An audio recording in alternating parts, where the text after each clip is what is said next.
कितनी सुंदर हूँ मैं, कितनी प्यारी हूँ मैं। इस जंगल में मुझसे ज्यादा कोई सुंदर नहीं। मैं सबसे ज्यादा सुंदर हूँ। टूनी है नाम मेरा।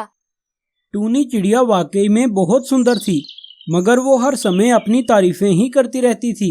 उसे दूसरों से अपनी तारीफें सुनना बहुत अच्छा लगता था और वो किसी काम काज पर भी ध्यान नहीं देती थी, बल्कि हर वक्त अपने बनाव संघार में ही लगी रहती। आ गई फिर काली कुलोटी। मैं जा रही थी सूखा घास लेने। कालू कौवा भी साथ है और शायद तोता भी हमारे साथ जाए। हम सब पक्षी मिलकर जा रहे हैं। कल पूरब से संदेश आया है बादलों का कि वो कुछ ही दिनों में हमारे जंगल में आ रहे हैं। तो हमने सोचा कि अपने घोंसलों की मरम्मत कर लें। क्या तुम हमारे साथ चलोगी? मुझे सब पता है कि सूखी घास कहाँ से मिलती है और तुम्हारे साथ जाना मेरी शान के खिलाफ है। अपना रंग देखा है तुमने? काली चुड़ैल कहीं की। जाओ जाकर अपना काम करो। मैं अपना अच्छा बुरा जानती हूँ। टूनी चिड़िया मीनू चिड़िया की पड़ोसन थी, मगर कभी भी वो उससे प्यार से बात नहीं करती थी।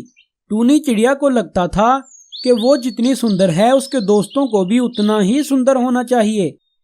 इतना फजूल बोलना अच्छा नहीं होता। अगर नहीं जाना तो ना सही। इतनी बातें करने का क्या फायदा? मैंने तो तुम्हारा भला ही सोचा था। भला इसमें मेरा भी कोई फायदा है क्या? चलो भागो यहाँ से। बड़ी आई मेरा भला सोचने वाली। ये सुनकर मीनू चिड़िया वहाँ से चली जाती है। अरे आई नहीं टूनी चिड़िया तुम्हारे साथ? नहीं, तुम तो जानते ही हो उसको। वो अपने बनाव संघार में लगी हुई थी। तुमने उसे बताया नहीं कि बादलों का संकेत आया है? मैंने उसे सब कुछ बताया, लेकिन वो नहीं मानी। और तो और उसने तो मुझे काली चुड़ैल भी बोला। टूनी चिड़िया तो बहुत चालाक है। दाना दूसरे पक्षियों से मांगकर खाती है और अपना काम भी दूसरों से करवाती है और खुद हर समय अपनी ही तारीफें करती रहती है। लेकिन अब हमने भी फैसला कर लिया है कि उसे उसके हाल पर ही छोड़ दिया जाएगा। चलो हम लोग चलते हैं। अगले दिन मीनू चिड़िया के बेटे का जन्मदिन था, तो वो टूनी चिड़िया के पास जाती है।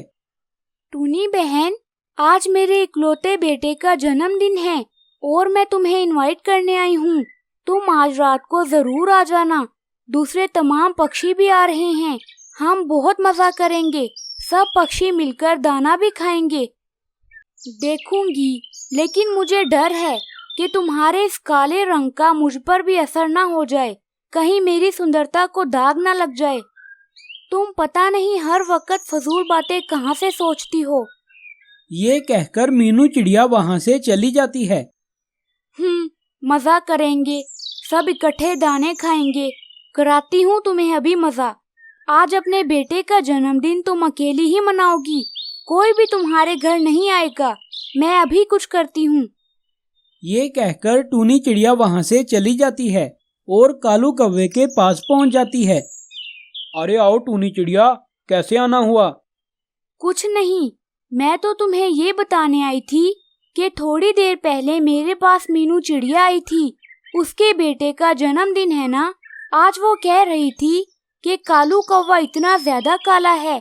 पिछली बार जब वो मेरे बेटे के जन्मदिन पर आया था तो वो कितना गंदा लग रहा था। नहाया भी नहीं था। क्या वाकई उसने ऐसा कहा? मीनू चिड़िया मुंह पर कितनी अच्छी बनती है, मगर वो मेरी पीठ पीछे मेरी बुराइयां करती है। मैं उसके बेटे के जन्मदिन पर नहीं जाऊंगा। अरे हाँ कौवे भैया, उसके जन्मदिन पर तो मैं भी नहीं जाऊंगी। ये कहकर टूनी चिड़िया वहाँ से चली जाती है और मिट्ठू तोते के पास पहुँच जाती है। मिट्ठू तोते, थोड़ी देर पहले मीनू चिड़िया आई थी। वो बता रही थी कि पिछली दफा जब तुम उसके बेटे के जन्मदिन पर गए थे तो तुमने वहाँ जाकर सारे दाने खा लिए थे। अरे वो मीनू की बच्ची मेरे दाने गिनती रहती है। पहले वो हमें अपने घर बुलाती है, उसके बाद हमारे खाने पर नजर रखती है। मैं उसके घर नहीं जाऊंगा। अब वो अकेली अपने बेटे का जन्मदिन मनाएगी। हाँ हाँ तोते भाई, मैं भी नहीं जाऊंगी उसके घर। वो बहुत मतलबी है। ये कहकर टूनी चिड़िया अपने घर चली जाती है। तभी कुछ देर बाद पूरे जंगल में काले बादल आ जाते हैं और बहुत जोर की बारिश शुरू हो जाती है। अरे ये इतनी ज्यादा बारिश कैसे शुरू हो गई? कुछ देर पहले तो आसमान बिल्कुल साफ था। अभी टूनी चिड़िया ये बातें कर ही रही थी कि उसके ऊपर बिजली गिर जाती है और उसका रंग भी मीनू चिड़िया की तरह काला हो जाता है और वो मर जाती है और उसकी सारी सुंदरता खत्म हो जाती है। तो प्यारे दोस्तों, इस कहानी से हमें ये सबक मिलता है कि हमें खुद पर घमंड नहीं करना चाहिए। रोज को इस दुनिया में आए अभी थोड़े ही दिन हुए थे।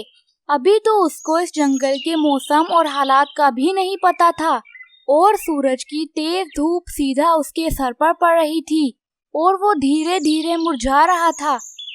मुझे क्या पता था कि मेरी जिंदगी इतनी थोड़ी होगी। मुझे क्या खबर थी कि जंगल में सूखा पड़ रहा है। मैं कितना खुश था। अभी तो तितलियों को भी मेरे खिलने का पता नहीं चला था। मैं मुरझाना नहीं चाहता। ये जंगल कितना सुंदर है। ये पक्षी जब मेरे लिए गाते हैं तो कितने अच्छे लगते हैं। लेकिन शायद मैं इन लोगों के बीच ना रह पाऊं। अगर मुझे पानी ना मिला तो मैं मर जाऊंगा। पास वाले पेड़ पर टूनी चिड़िया का घोंसला था।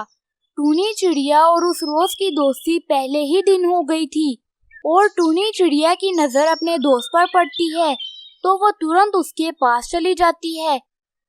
रोज, तुम इतने ज्यादा क्यों मुरझा गए हो? अभी तो तुम बड़े भी नहीं हुए। मैं मर रहा हूँ। अगर बारिश ना हुई तो मैं मुरझा जाऊंगा। ऐ मेरी दोस्त, मेरी खुशबुएं तुम्हारे लिए हैं और मेरी खूबसूरती भी तुम्हारे लिए है। क्या तुम पूरब की तरफ जाकर बादलों से बात नहीं कर सकती कि वो लोग आएं और आकर यहाँ पर बारिश बरसा दें? हाँ, मैं तुम्हारे लिए ये करूँगी। मैं जाऊँगी बादलों के पास। तुम हौसला मत हारना, बस मेरा इंतजार करते रहना और उम्मीद नहीं छोड़ना। मैं अभी बादलों के पास जाती हूँ। मैं तुम्हारा इंतजार करूंगा। तुम जाकर बादलों से कहना कि मेरी नाजुक पंखड़ियां धूप से जल रही हैं। वो लोग जल्दी आएं, वरना मैं मुरझा जाऊंगा। ये सुनते ही टूनी चिड़िया वहाँ से चली जाती है। क्यों ना मैं कालू कौवे को भी साथ ले जाऊं? उसको तो पूरब के सारे रास्तों का पता है। और टूनी चिड़िया कालू कौवे के पास रुक जाती है। कौवे भैया, कौवे भैया, मेरा दोस्त जो अभी 2 दिन पहले ही खिला था वो मर रहा है। मुझे बादलों के पास जाना है और उन्हें जाकर कहना है कि वो लोग आएं और आकर बारिश बरसा दें। क्या तुम मेरे साथ चलोगे? अरे टूनी चिड़िया, मैं तुम्हारे साथ जरूर जाता, पर वो बादल बहुत घमंडी हैं। मैं एक दफा उनके पास गया था, मगर उन्होंने मेरी बात नहीं मानी थी। लेकिन मुझे तो अपने दोस्त की जिंदगी बचाने के लिए जाना होगा। तुम रोज का ख्याल रखना और उसे तसल्ली देते रहना। मैं शाम होने से पहले ही बादलों को लेकर आ जाऊंगी। ठीक है टूनी चिड़िया, तुम जाओ। मैं जाकर रोज को तसल्ली देता हूँ। और फिर टूनी चिड़िया अकेले ही बादलों की तरफ चल पड़ती है। मुझे किसी से एक दफा रास्ते का पूछ लेना चाहिए, कहीं मैं गलत दिशा में ना चली जाऊं। तोते भैया, मुझे बादलों के पास जाना है। क्या मैं सही दिशा में जा रही हूँ? तुम्हें बादलों से क्या काम पड़ गया? तुमने बादलों से क्या कहना है? मेरा दोस्त सूखे के कारण मर रहा है। मैंने जाकर बादलों से कहना है कि वो हमारे जंगल में आकर बारिश बरसा दें। ये जो सामने पहाड़ हैं, वहाँ पर हमारा जंगल खत्म हो जाता है। उससे आगे सागर है। वो बादल वहीं पर बैठे होंगे। तुम जल्दी से उनके पास चली जाओ। अभी वो पानी पी रहे होंगे।